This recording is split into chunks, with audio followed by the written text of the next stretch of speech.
In this video, I'll be giving you 5 tips to improve your time and hopefully have more successful campaigns in the Total War Warhammer 3 Chaos Realm campaign. I hope you've all been having fun with Warhammer 3. It's been out for just over a week now, depending on when you're watching this video anyway. And while we have a bit to wait until the combined map is released, there is plenty to do in the new Realm of Chaos campaign. Some of you might be new or returning players and could use a little bit of help. And so I've come up with these 5 pretty general tips for you to do better in Total War Warhammer 3. My first tip is that you should build inwards instead of expanding outwards. Because while it might be fun to go ahead and just paint the map and destroy all the enemy factions, if you're actually trying to win the campaign, it's much more viable to have a smaller empire for the first many turns. Now, there is no specific number of provinces you should be aiming to own as any one faction, but if you want to make it easy for yourself, try and limit yourself to 2 or 3. This will make it much easier to fund your empire and build up armies and stronger armies, because you'll have more money focused on upgrading buildings rather than building completely new ones. Now, just because you don't need to settle that much doesn't mean you can't fight a bunch. You can still go ahead and attack enemy settlements, but instead of occupying them, consider sacking them for XP and gold, or raising them so that the enemy faction is removed from that area. Now, if your playstyle is, I want to destroy everything and take over as much land as I want, then that is totally fine. I'm just saying that if you're having a hard time with Warhammer 3 right now,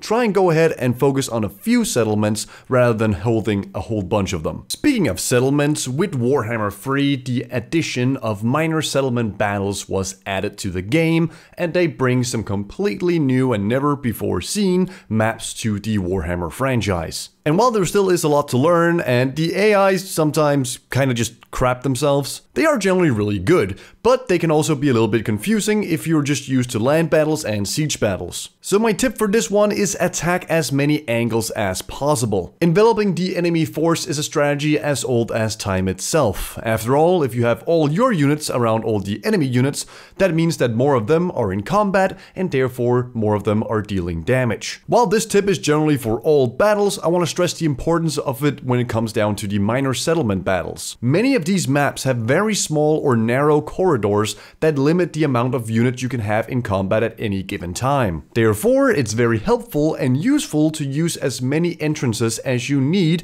to get all your units into combat. This will also provide you with some great training for being better at microing your units and moving fast around the battlefield map. Now, I am not saying that you should have 1 unit at every entrance. What I am saying is that if you can only fit 2 or 3 units in one area, then consider putting the rest of your units in a different area and keep repeating that until all of those holes are filled up. Because if you can only get 2 units into combat in one area at any given time, then you're just wasting the 2 others standing behind them and waiting for their turn to get in there. This will require a little bit of practice, because if you have a larger army than the enemy, this is very easy to do. But if both armies are of equal size, then all of a sudden you need to be sure that the right targets end up attacking, the right things. And also that you're not being overwhelmed on one side compared to another side. But that's the beauty of Total War games and strategy games in general. You'll have to keep trying and figure out what works best. But in general, keep in mind that more angles are usually the better way of winning battles, especially for minor settlement fights.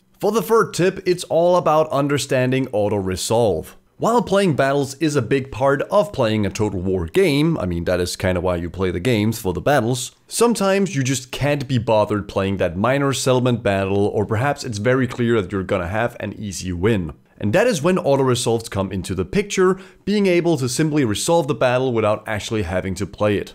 But for newer players, the auto-resolve can be a bit of a trap for multiple reasons. As the name suggests, auto-resolve lets you automatically complete a battle without having to play it. There are many factors that play into how the battle is resolved, but generally it takes army size, units, lords, heroes, all that kind of stuff into account. And it is of course to be expected that having stronger units or more of them will give you a higher success of winning that battle. The issue that auto-resolve doesn't take into account is things like magic, abilities, and how you play with your units. If, for example, the enemy has a lot of artillery and you don't happen to have a lot of cavalry or anything that can chase them down, the auto-resolve will simply assume that the enemy artillery will get to use all its ammunition and deal as much damage as possible before the the battle is finished. And if you have a lord that isn't meant to be a fighter, but a magic caster, the game can't really take that into consideration either. How many units are going to be hit by that purple son of Ceres? Or how many units are going to be hit by a burning head? The game can't really calculate that for you. So while it might be obvious to you and be like, oh yeah, obviously I'm going to go ahead and stop the artillery for shooting as soon as I can, the auto-resolve can't know that, and as such, it just assumes that it can deal a lot of damage, and therefore you might end up losing a battle that you, when you play it,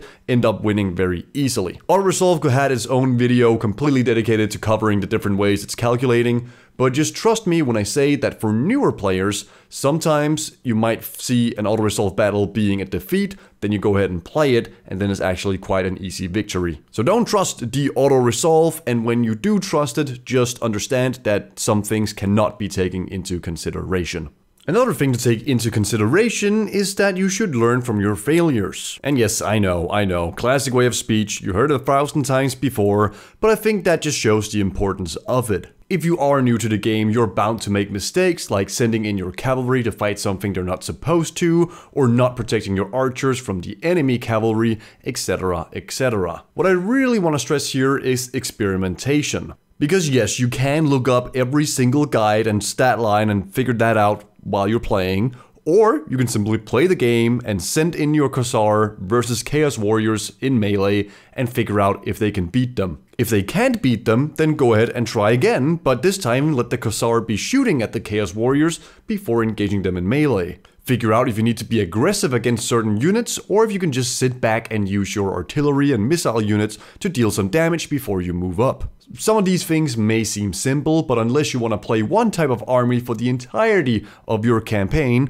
you will need to learn these things. It's not only for battles, but for campaigns as well. Knowing which factions are most likely to declare war on you and which are most likely to become allies. Which factions can you fight early on and which do you need to recruit certain units because that'll help you beat them. While there is nothing wrong with starting a campaign over because you made a mistake, I also think there is a lot to learn from playing just a little bit longer. Instead of just restarting the campaign after you lose your main army, go ahead and play, I don't know, 15-20 turns longer so you can get a better idea of the size of the mistake and how much or how little of an impact it would have on the future of said campaign or future campaigns. And our final tip goes hand in hand with what I just said about learning from your failures, and that is why you need to learn about stats and abilities. By now you have probably noticed that almost all units have a short list of keywords at the top of their unit card that describe what they're good at, what they're bad at, and what they're fine at. These keywords are a great way to quickly understand some of the strengths of that unit,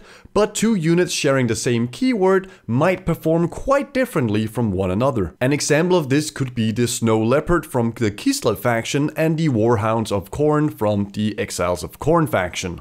They both have the very fast trait, which means that they run at a higher speed than most other units.